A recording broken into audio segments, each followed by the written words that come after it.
অনেক সময় লাগে।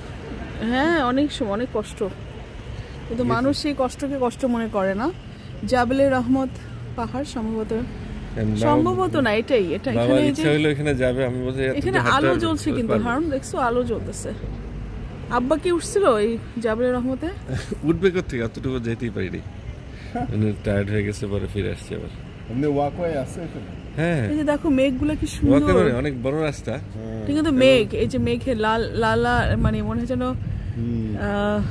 আগ্নেয়গিরির এদিক দিয়ে গেলে লালাপ এরকম দিবে, আপেল দিবে, এটা দিবে, এগুলা এক বস্তা হয়ে গেছে। হজের মাঠে আপনার খাবারে আলহামদুলিল্লাহ কোনো অভাব নেই, মানুষ খালি দান করতে থাকে মানুষ। আমাদের সাথে ওই লোক করছে কি এরকম বড় প্লাস্টিক ইয়ে নিয়ে নিছে, খাবে না, পরে নিয়ে নেয় আর কি, পরে আর খাওয়া হয় না, ফেলে দেয়।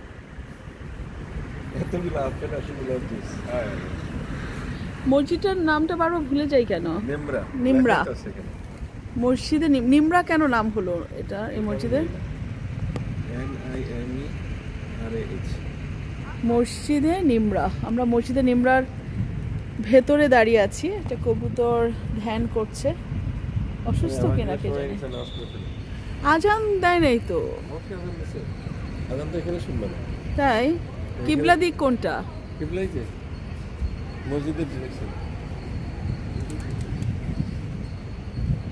আলহামদুলিল্লাহ, আলহামদুলিল্লাহ। বিসমিল্লাহ মানির রহিম, বিসমিল্লাহ মানির রহিম, বিসমিল্লাহ মানির রহিম, বিসমিল্লাহ। আমরা মসজিদে নিমরার ভেতরে ঢুকতে পারিনি, কারণ সবগুলো দরজা বন্ধ। আমরা যে সামনেই নামাজ পড়বো ইনশাল্লাহ। এই ভাবি আসো, ভাবি আসো, আমরা এখানে পড়ি, আমি ধরি, আসো আমরা এই মসজিদে নিমরায় নামাজটা পড়ি। ধরো আমার হাত, বিসমিল্লাহ। ওইটা দিয়ে দাও।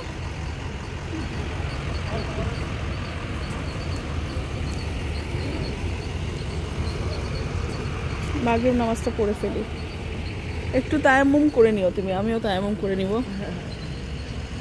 তো আমরা এখন ওই সাইডে যে নামাজ পড়বো, এই সাইডে হারুন আর ভাইয়া দাঁড়ায় গেছে। যে মসজিদে নিমরা, যেটা আরাফাতের ময়দানের মসজিদ, যেখানে হজের খুতবা দেওয়া হয়, হজের সময় নামাজ পড়া হয় হজের দিন, এখন বন্ধ। তো আমরা আসছি, এখন মাগরিবের ওয়াক্ত হয়ে গেছে আলহামদুলিল্লাহ। আমরা এখন, এটা মেয়েদের সাইড, আমরা এই সাইডটাতে নামাজ পড়বো আলহামদুলিল্লাহ। আসো, আল্লাহ হাফেজ।